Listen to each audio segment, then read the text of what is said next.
This video sponsored by Bymot. இந்த ஆப்பில் நீங்கள் பர்ச்சேஸ் பண்ணக்கூடிய எல்லா விதமான ப்ராடக்ட்டும் உங்களுக்கு மிக மலிவான விலையில் கிடைக்குது. இதில் நிறைய ஆஃபர்ஸ் ப்ரொவைட் பண்ணுறாங்க. ஸோ இதோட லிங்க் உங்களுக்கு டிஸ்கிரிப்ஷனில் கொடுக்குறேன், யூஸ் பண்ணி பாருங்கள்.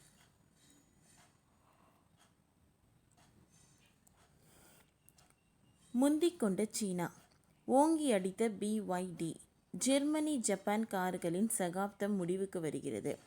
சீனாவின் BYD கார் நிறுவனம் ADAS தொழில்நுட்பத்தை இலவசமாக தரப்போவதாக அறிவித்து இருக்கிறது. இதனால் அடுத்த 10 வருடங்களில் உலக சந்தையில் சீன கார்கள் மட்டும்தான் இருக்கும். ஜப்பானிய ஜெர்மன் கார்களின் சகாப்தம் முடிவுக்கு வந்துவிட்டது என ஆட்டோமொபைல் தொழில்நுட்ப வல்லுநர்கள் கூறுகின்றனர். ஒரு காலத்தில் நோக்கியா போன் ஆதிக்கம் செலுத்தி வந்தது. ஆனால் ஆண்ட்ராய்டு வந்த பின்னர் சாம்சங் தான் கெத்தாக இருந்தது. இப்பொழுது ஓப்போ, OnePlus, விவோ உள்ளிட்ட சீன மொபைல்கள் சந்தையில் ஆக்கிரமித்து வருகின்றன. இதேபோல் இப்பொழுது ஆட்டோமொபைல் துறையை சீனா ஆக்கிரமிக்க தொடங்கியுள்ளது.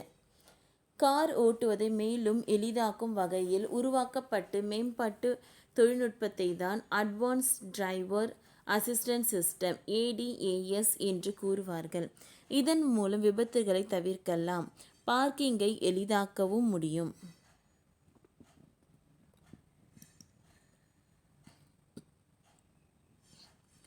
Automatic emergency braking, lane keep assist, adaptive curves control, blind spot monitoring, இந்த 4 பாதுகாப்பு அம்சத்தை ADAS கொண்டிருக்கும். நீங்கள் காரை ஆட்டோ டிரைவர் மோடில் போட்டுவிட்டு கண் அயர்ந்து தூங்குகிறீர்கள் எனில், காரின் குறுக்கே மாடு வந்துவிட்டால் கார் தானாக பிரேக் அடித்து நின்றுவிடும். இதனை ஆட்டோமேட்டிக் எமர்ஜென்சி பிரேக்கிங் என்று கூறுவார்கள். அதேபோல சாலையை விட்டு காரை விலகாமல் வைத்திருக்க LKA டெக்னாலஜி பயன்படுத்துவது. ACC என்பது மற்றொரு வாகனத்திற்கு உங்கள் வாகனத்திற்கும் இடையே பாதுகாப்பான தொலைவை மெயின்டைன் செய்கிறது. BSM பார்வை திறன் குறைவாக உள்ள இடத்தில் டிரைவரை அலர்ட் செய்ய பயன்படுத்துகிறது. இவ்வளவு டெக்னாலஜியை கொண்டிருக்கும் கார்களின் குறைந்தபட்ச விலை 60 லட்சம்.